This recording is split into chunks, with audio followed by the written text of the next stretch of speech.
Hi everyone. At a time where most of the world is still worried whether Swiggy orders are being delivered on time and whether Jean-Claude Van Damme's next Netflix movie would be a smashing hit, much like his Spits, there are other bigger concerns glaring, Much like his um, what, Dave? Sorry. much like his Splits, the Acha, I heard Splits, something else. sorry. the shits, right? No, I heard the T word and I was confused. Okay, yeah, would look Sorry, very guys. Sorry. amazing on a man, by the way. Yeah, true. So there are other glaring problems which have hindered the cricketing progress in the Caribbean. And the main question is whether the West Indies can win this test match or actually salvage a draw.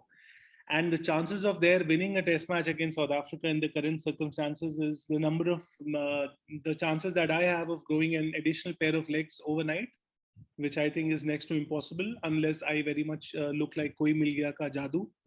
But the main point of contention being that we have a jubilant South African fan on the other side of the screen Hi, guys. who's This about. is Pranay. We're back in action. And I have Dave also here, who's not so happy considering what the West Indies has brought to the table over the last 2 days. But nevertheless, Dave will introduce us back into this test match and we'll have a good episode to rock and roll. Yeah. Yeah, unless and until Chase and Blackwood decide that they want to end the proceedings just before the tick of the lunch, and the West Indian team can head back to their hotel room and order some in-room dining services. But it doesn't look You like know, that will happen. At least actually, that this till morning, lunch. this morning I got a call from the heavens. I said hello, Okay. and the other person said, "Hello, this is Bob Marley on the line." And I was like, okay, Bob Marley is here. I was like, sir, how are you? He's like, what's happening to the West Indies? I'm like, sir, I am not the fan. The fan is going to be on a podcast with me soon. So Dave, the question is that even Bob Marley, Sir Bob Marley from the heavens is asking what's wrong with the West Indies. He's also Please. singing that the sun is shining, the weather is sweet. People are busy trolling West Indies on Facebook and also on their tweets. So that's the only thing that I can say right now. But let me tell you that the performance of South Africans has been fantastic to say the least, considering the fact that not a single player was playing ever in the Caribbean. And this was their journey after 11 years. They were as unfamiliar with the conditions and circumstances as I am in speaking Hebrew. And the fact that they put up a mighty 322, which may not look like a daunting total any other day, but in front of what the West Indies managed, which was not even three figures. 322 was daunting, and Quinton de Kock's fantastic century. And now, what hope do we have? Roston Chase's top score of 21, the 21 unbeaten runs. I mean, only if he and Blackwood can cultivate a stand, and just at least fight it out. Because as you rightly said, Bob Marley, he said, "Get up, stand up for your right. Don't give up without a fight." But can that happen on day three? It's all to play for. Over to you, the jubilant South African fan. Has Quinton de Kock paid you 5,000 rands to smile for him? And because the fact that he scored a century after 22 months. You know, there's a reason I'm smiling. When your team is in the pits of adversity and suddenly you see them sort of giving an innings defeat to another team. I mean, an ear to ear smile just merits it. It's been Absolutely. what? It's been since the 2019 World Cup, where again the South African performance was worth every praise, going from south. So from that time, we went to India. I mean, we came here to our dear country, and we lost the series 3-0. I was in the stadium to watch one match in Pune with a friend, and after 1.5 days, I told him it's time to leave. And believe me, we had paid for 5 days, so that was that. Then England traveled to South Africa. Again, we won the first test. I had hope, not Shea hope, but my hope. And I'm glad you did not have Shea Hope, because you never know what you would have had at the end of the day, runs or dearth of runs. true. And then the next 3 tests we've lost against England. Then the pandemic hit us, obviously. Then we had Sri Lanka come in. after almost a year, a depleted Sri Lankan side. We managed to beat 2-0. Then we went to the subcontinent to play Pakistan. Again, we lost. And then after that, finally coming to play the West Indies in West Indies under a new captain. And that too, mostly winning the first test by an innings is fantastic. If you see a team which is in the pits of shit, literally shit, and coming up and playing like champions, it's something. Because we need to remember, I think we brought this up in the first podcast also, that South Africa is ranked below the West Indies. South Africa is ranked to their lowest ever in test rankings at number 7. And this only merits going up. And that going up has actually started with this test. So I can't be more thrilled. As a South African fan, I can't be more thrilled. But wait, the West Indies have an X factor. They have announced that Mervyn Dillon will be opening the batting in the next test match to salvage some pride and beat the likes of Andre Nokia, who does not hail from Kimi Räikkönen land of Finland, which you corrected me earlier on about his name's pronunciation. But on a serious note, very happy for you, Pranay. Very happy for my third favorite team. After Which is your South second, Sudan. yeah? Oh, South Sudan. Yeah, which doesn't play cricket, by the way. So West Indies is definitely my favorite team, and then the next is South Africa, of course. Most prominently for a man who's not even part of this tour, Francois Faf du Plessis, who ended his Test career on a high note of 199. What if he would have made one more? Yeah, that was a fantastic one. It even prompted me to publish a poem on him, which was straight in nature, straight. So, nonetheless, what hurts me, and it's like I'm being very candid, is that it somehow strikes that. And by the way, is my audio clear right now? Your audio is fantastic. I like your team's performance. Yeah. All right. Something is better than the West Indian performance, even if it is my not a Michael Holding type voice, but still. Dave, before you go ahead, there's this one question that's been bothering me, which I'd like to put to you. So we all saw West Indies get dismissed for less than 100 in the first inning. It was a poor batting performance, let's be honest. They were admitted into a nearby St. Lucian hospital where doctor diagnosed them having no spine. So it was a completely spineless performance, let's be honest. So, and then they saw South Africa mount a respectable 322, where Aiden Markram played his role with a 60. Van der Dusen held the innings for a bit, scoring a little less than 50, a little less than half a century. And then Quinton de Kock totally stole the show. So looking at that, 7 sixes.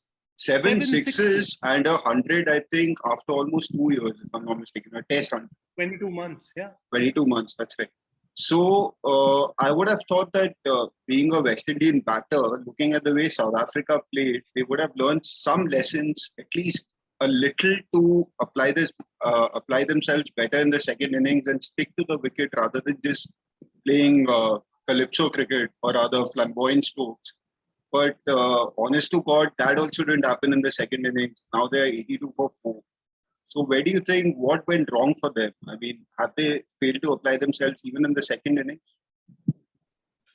I think what went wrong for them is this unwillingness to fight and just this brazen casual attitude. Because, we are in an age, Pranay, where unfortunately, no matter how entertaining it might be, the wham bam style of free hitting T20 cricket has completely outplayed the minds of has weighed itself in rather the minds of the West Indians, who would have been much better off had they been rigorous, had they occupied the crease, had they been a bit tenacious like some of their past heroes, most noticeably Shivnarayan Chandrapal. So when they wanted to, when the time was right to do a Chandrapal, they did an Andre Russell. Like for example, think of Kyle Mayers, the Bangladesh hero with his 210 not out. 3 glorious back-to-back boundaries against Anrich Nokia, and then just going for a strange shot, aware very much of the fact that there are 3 slips and 1 gully, and then just offering catching practice. a ball which could have been easily left out. But how can you just blame Mayers when the captain does not lead by an example? And when I mean lead by an example, in the very recent series against Sri Lanka, it was Craig Brathwaite who smoked a very fantastic century. He led from the front. He was wearing those sunglasses. Some people said, okay, he's just passing off as a Pseudo Lara calypso fan. pseudo Lara fan or a calypso stud, or rather the lack of it. But what can you expect when your captain amasses no more than 22 runs in the test match? I had written an article about Shea Hope and I was so happy to see him back. But brainless strategy at not having Darren Bravo, the most experienced test batter, in. Um, and again, a brainless strategy to have had an under pressure Shea Hope open the innings in the first innings. So yeah, when there were all the lessons in the world to be learned, the West Indies just found a way to unlearn everything. And look where they are right now, 82 for 4. And I had expectations from Kieran Powell, but doesn't help when as an opener. And he did get his due. He did get drafted in, even though as a concussion specialist, Substitute. substitute rather. And he made what, 14 runs. That doesn't help, man. That really doesn't help. It puts the pressure on the batsmen who are coming in next, and that's where we are right now, 82 for 4. Dave, it's interesting that you think about the fact that West Indies, the test team is also trying to replicate more T20 style of play. But what intrigues me is that the T20 outfit is completely a new set of players, a new set of playing 11, and the test team is a specialized set of playing 11 who obviously don't feature in either of the teams. I mean, the T20s don't play the test and the test people don't play the T20. So I would think that these test people, these test specialists, so to speak, should apply themselves better. So why do you think that they're trying to play the T20 role or the T20 game being test specialists? I can understand if there's an overlap between the two setups, but West Indies has a different T20 setup and a different test setup. So why do you think they're still trying to figure that style of play, the T20 style of play? Well, old habits die hard, you know. It's like habit. When you remove the word H, a bit remains. Then you remove A, then bit remains. Then if you remove B, then it remains. It doesn't die only. So that's the fact. Well put, well put. I like that. Nice. Yeah, at least somebody is doing something well, something nicely, but the West Indies won't. And I promise to declare national holidays in a country like India if the West Indies are able to salvage a draw. Which, of course, the possibilities of doing either are as remote as my excelling in mathematics. And I must tell you that I was forced by the school principal to be promoted because I was able to score 90, but the problem was I scored 90 out of 200. That was the only issue. So I actually flunked. But on to more serious things. You know, like for example, Shiv Narayan Chandrapal. Like and there were. I mean, we both are the 90s kids, so we grew up in an era where the likes of Sarwan, Lara, Hooper, Chandrapal, they squatted time and again would revive a fledgling innings out of nowhere. And I remember waking up next day to read in Hindustan Times or Times of India that Lara and Chandrapal rescue Windies. So that art of self-preservation, the harvesting partnerships, being more agricultural in your stroke play, Yeah. weighing down the bowlers, like how Dravid used to do, or Sangakkara and Jayawardene used to do, that kind of cricket is gone. The blockathons, they are gone. What West Indies need right now is that. But I think inherently in their DNA, if the ball is to be hit, they will hit it. They are not really focusing on tiring out bowlers. I mean, with all due respect, Rabada, Ngidi, Nokia, three fantastic bowlers, but they aren't world's greatest bowlers. They are very attacking bowlers. And you cannot say that these bowlers are unconquerable, that they are simply unbeatable. It's not like that. If you would have had somebody slightly more mature in his attitude at playing, for example, Pujara, even KL Rahul, had this not been West Indies, they would have found a way to build a partnership. But the West Indians, I think they play with the sword, and you know the famous saying is that you live by the sword, you die by it, and that is what is happening. They are going for one shot too many. Kieran Powell, just unable to read the incoming delivery and finding himself caught plumb, reviewing the decision, wasting the decision, losing it at the end of the day in the second innings. I mean, there was no need to even review that. It was understood the ball was always going to hit the top of leg, which is what actually happened. So I think it's just it would be a fool's errand to say that the current lot that we see is in the right mind frame of things, because I think test match is a lot about playing it from here, you know. Right. And if you're strong from here, you don't need to be Sachin Tendulkar or Brian Lara to be incredible in a test match.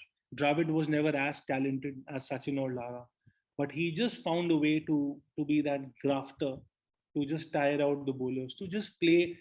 There was once an inning in Australia, and I'm so sorry, Pranay, that I'm actually just going on the other route. He took 54 or 56 odd deliveries to open his account, but that's all right. He ended up making runs. There's no reason why Roston Chase, who's most famously known for his 2016 heroics in Jamaica, when albeit in a rain assisted match, he held on to a draw because he scored a century. He tired out bowlers so much that somebody like Virat Kohli, the great Virat Kohli, came up to him and congratulated him, gave him a pat on the back. There's no reason why he can't repeat those heroics. But is there the will? Is there the desire? If they are not stoked by that desire to take West Indies to safer shores, then I think it's pointless on us fans to expect some kind of a miracle.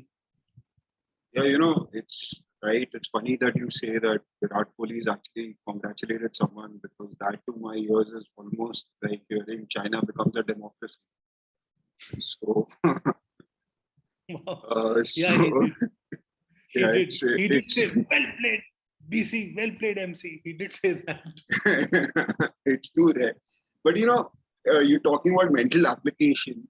So you think could the Windies batsmen have learnt a little from Razzie van der Dusen, the way he compiled his 40 odd using almost about 170, 180 odd delivery? Because Did what when did he he bring, came sir? into bat, there was obviously Keegan Peterson had got out. He also was trying to show some points and he got out. And soon It was after that, 128 for 4 when he came into bat, something like that. no, so it was about 32 or 35 for two. I'm not, I'm not, Oh, uh, okay. I'm Wow. not sure about the exact score, but uh, this guy Keegan Peterson had just got out, one Hmm. of the newbies in the team, and then he stitched an innings together with Adrian Markram. And after that, even Kyle Varaina tried to play a flashy stroke and he got out. But Razzie, to the level he could, he applied himself. And the interesting thing is that he's one of the vital cogs even in a T20 output. So, what do you think the way he tries to change his game, or is it totally in here only the way he applies himself in Test cricket and then he totally changes gears to play in the T20 cricket? Is there a learning for the West Indies from this gentleman?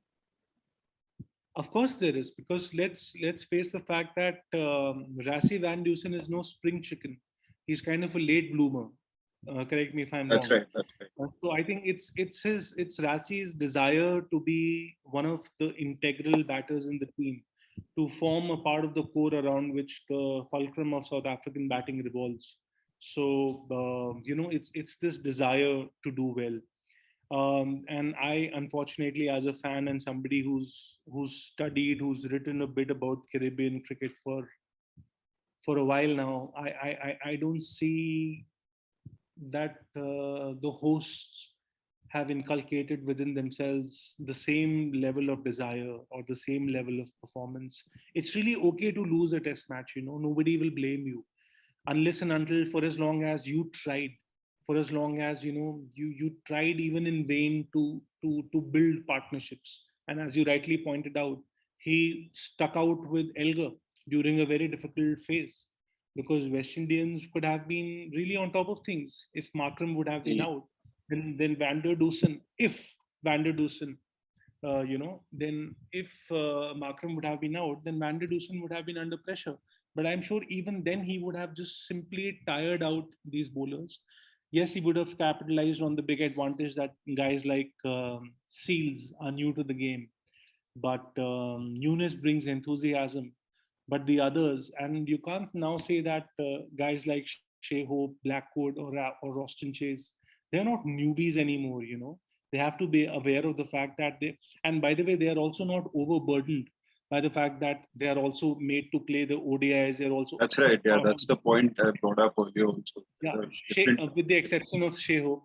So they know that the only format where they get to exhibit their skills is this, unless you are very much mistaken in thinking that the Caribbean Premier League is the god almighty tournament in the world, and that's the only series where It wherein has to excelling. go to the IPL. We can't demean the IPL like that. The Caribbean Premier League doesn't come even. Let's be honest with ourselves. Well, let's just talk of the not so good indies right now, because I was really wanting to label them the worst indies for their performance. But so that's the point. All you have is this one format, and you don't really play a lot many test matches. Even unlike the last times, like for example in the 1999 98 season, Brian Lara was the captain, and the South Africans whitewashed the West Indies 5-0. You're playing what, just two test matches. So just see the kind of shrinking that has happened to the longest format of the game. So when you Right. yourself are aware that you have 4 innings to display your potential, why not really make a match out of it? So, do you think that the operative work that the West Indies are lacking is intent? Are they Yes, very absolutely. content with lacking intent? Like Yes, playing yes. playing three flamboyant What a shots line. and then gifting their wicket What a away. line. Have you been in advertising before? I suspect.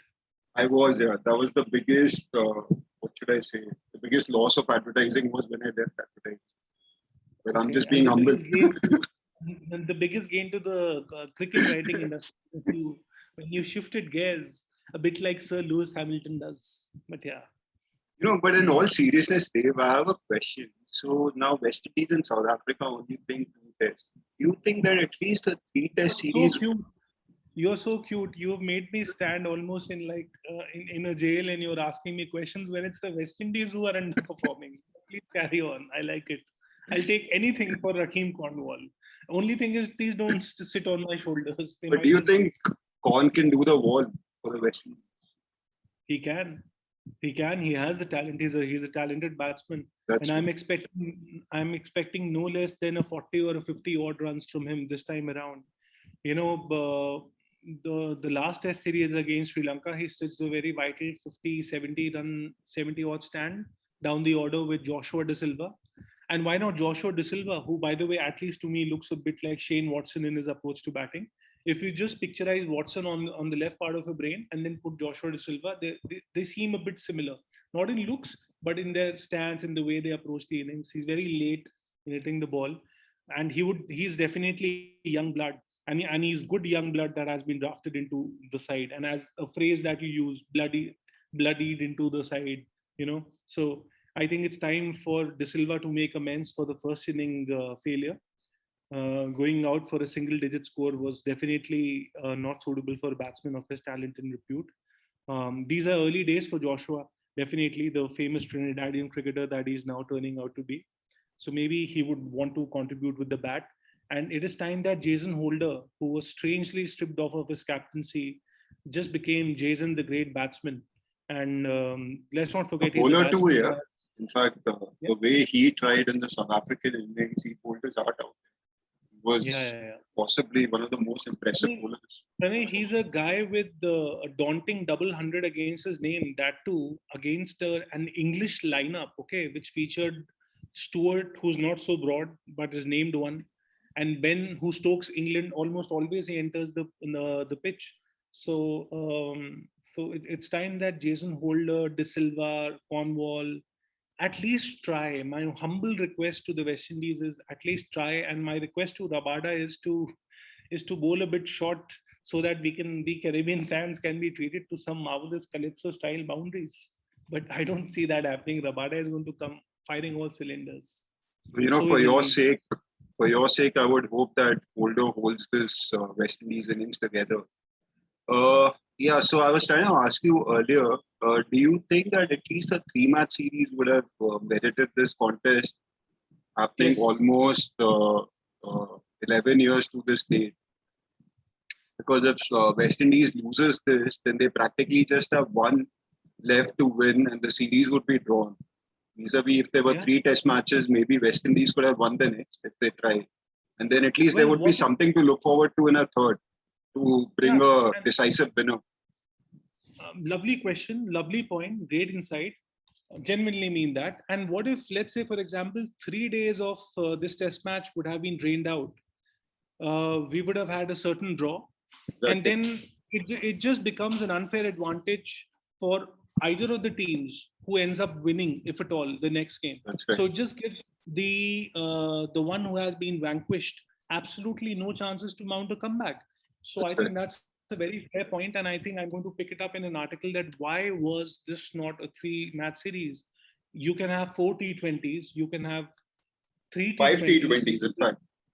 Yeah, We are having this five time you're T20s playing here. five Yeah, T20s. Yeah. yeah. So it's so the phrase that you always use, it's profit over performance. That's right. So In this fact, is visible even here. we had raised this point in one of our pieces that I had written about England and New Zealand also playing two test matches, vis-a-vis at least three. Yeah, and it's so Because not there, done. the It's first just test match is literally, there was a day washed out due to rain, and that went into a team draw. And now in the second one also, I mean, it's just make or break. At least there should have been a third. Because as you rightly yeah. said, if the days are washed out, then what does one?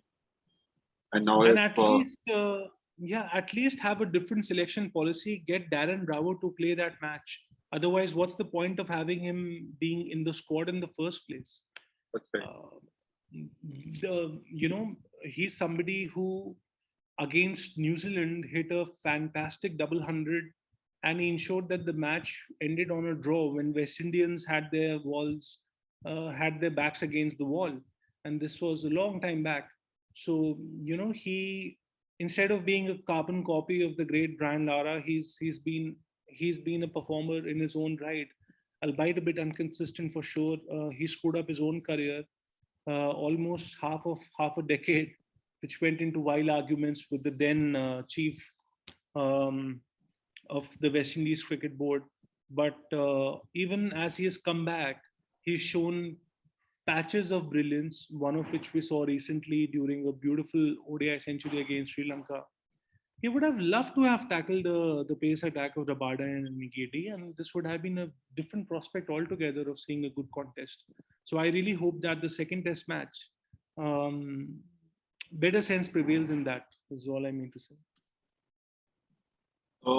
So Dave, tell me that so this first test match obviously had no crowds. You think if there were some spectators in the stadium that could have sort of motivated the West Indies to perform better?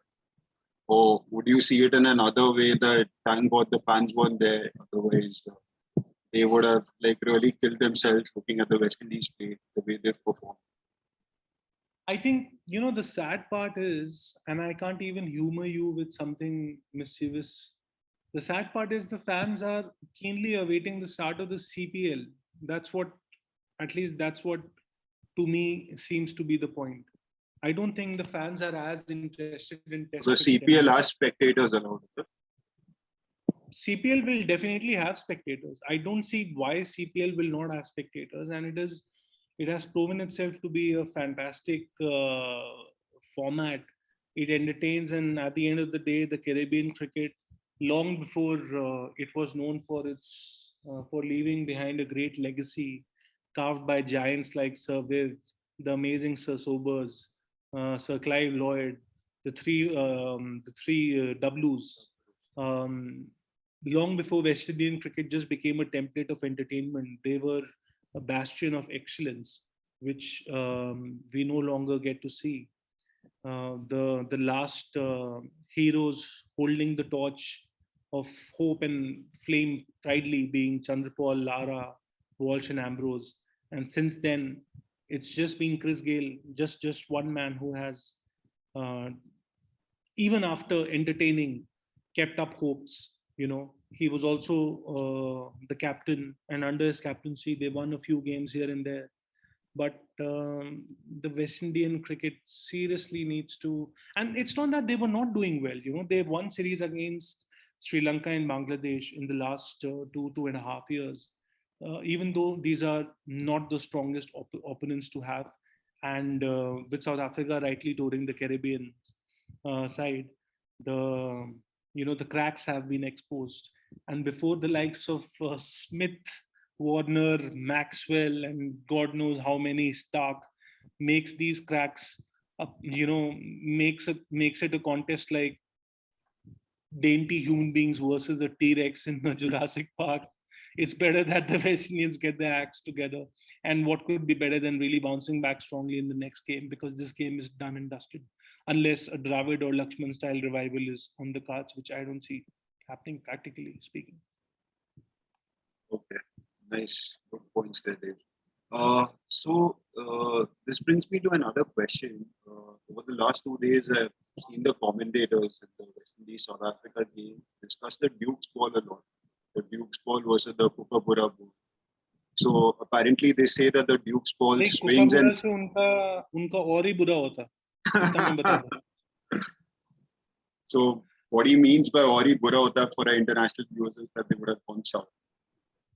The West Indies would have gone south, which is typically South Africa is going. Fortunately for us, and unfortunately for they've been soaring.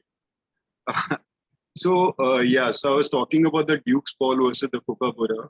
So the commentators, and it's been actually one can see in these 2 days that this ball is much more conducive to seam and swing. So the question I would like to ask you is that to make Test cricket, which we anyways know is losing all hope, is actually on its way down. Does it merit using the Duke's ball in all Test contests so that there can be at least some life in Test cricket? Sure, why not? If it is conducive to seam and swing, and given that both sides are overpowered by seamers, not necessarily swingers of the ball where it comes to the West Indian contingent, definitely it merits using the other ball. And at the end of the day, it's just about growing balls and using it, really just showing some balls out there, which on the West Indian part hasn't happened. And I make no bones in being so brazenly critical about them, because I mean, I represent true West Indian 100, fan. yeah, the 100 West Indian fans who would be watching this contest, maybe, as compared to 10 millions of Indians who would have been sad had this kind of a predicament been in front of them. So you're saying that the Duke's ball or the Kookaburra is not actually very important for the West Indies. What West Indies needs is balls of steel. Yeah, they do. They need to grow some and to use it. They need to remember that they are representing a culture, and I'm not trying to act cool, a culture from which the whispering death Michael Holding came. Somebody who you wouldn't risk singing any Michael Jackson song because he would make an absolute blunder of it. But they represent a culture from where Malcolm Marshall, Andy Roberts, Colin Croft, Joel Garner, Joel Garner, Wes Hall. I mean, Bayern Babylon, yeah, they were simply awesome. The West Indies. And right now, that attack at that point in time. Yeah, I mean, Ambrose, Walsh, I mean, just incredible. Ian Bishop, before he decided to go behind the mic. In fact, even the current coach of West Indies, Phil Simmons, in his time has been a man of high stature. And he's been a brilliant player for the West Indies. Yeah, he's been a powerful hitter. And actually, what many people forget is that Phil Simmons holds the record of one of the most economical spells, which was registered against miles away from the Caribbean against Pakistan. And he gave away 3 or 4 runs from a full quota of overs, and he picked up 3 or 4 wickets. So I haven't given you the exact stat, but what I can give you is the fact that he has been far more economical than Walsh or Ambrose in their prime. And it's one of the most underrated stats. Phil Simmons, the dasher of the white and the red ball, that is. So yeah, so that's the culture that we are talking about, and I'm sure that if Sir Viv, even the great Lara, if they would have been watching it, they would have just put on, knowing Lara, they would have put on the FTV or just some other channel, or just been there, because But this kind of performance would have uh, isn't come with a Lara head in shame. more invested in Indian cricket these days? I see him Yeah, commentating in the IPL. That extra show that they have, I forget the name. yeah. Where, Where most people wear pink trousers and yellow shoes, that's and they right. call themselves cricket experts. And this is not aimed at Lara. Lara has achieved whatever he can, and he has achieved the right to do whatever they can. But people, and I'm actually not taking a sly dig at them, but the presenters who stand next to Brian Lara, would they even know some of the underrated knocks of the Prince? Would they even know the exact run tally of Sundararayan Chandrapal? Can they say with their eyes closed the number of times West Indians defeated India, or the other way around? I very much doubt so. So we are living in times where entertainment has completely outweighed logic and reasoning and core cricketing substance. We are in an era of popcorn journalism, where there are articles being written about the Pandya brothers' dance moves, That's right. and nobody is making a case for the right West Indian opening combination. Perhaps not even Craig Brathwaite himself. That's right.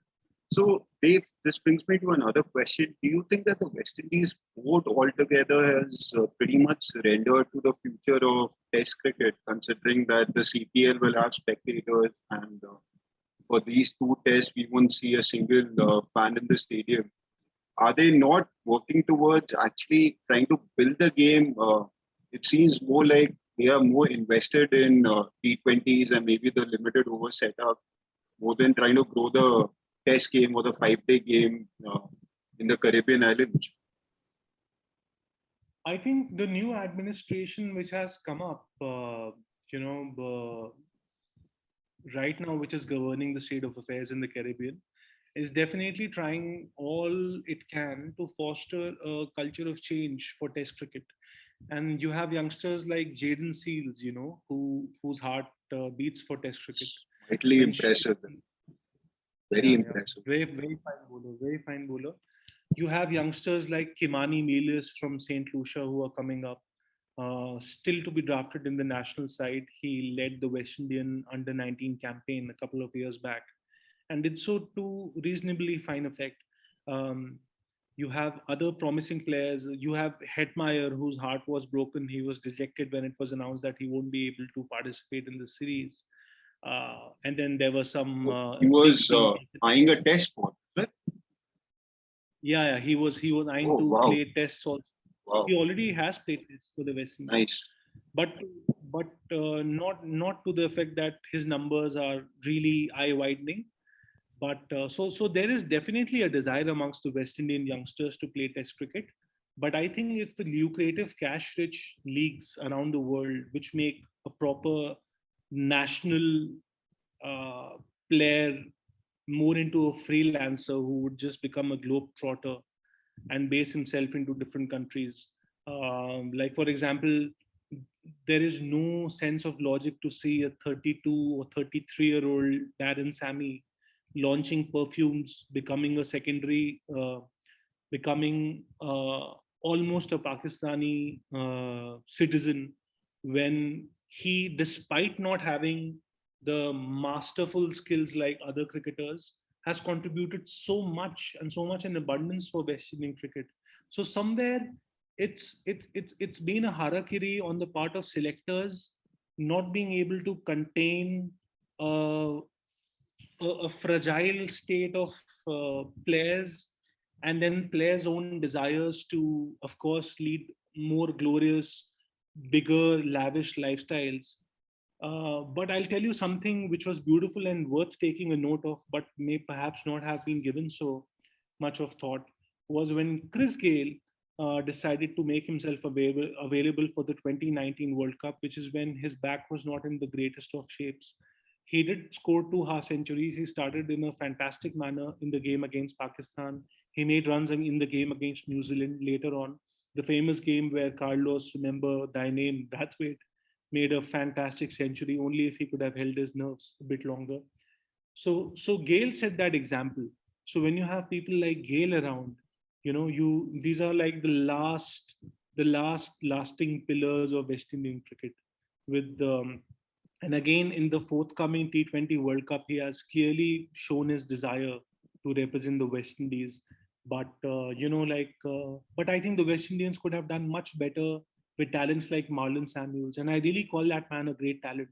He was not the most well-behaved chap for sure. He's not somebody who you would want to hear a lecture on anger management. Not the way to address a press conference and talk about Shane Warne with your legs up and the media is there. You don't put your feet up on a press conference table. I think Jack Nicholson is really not his friend. Yeah, well said. Well said there. Well said.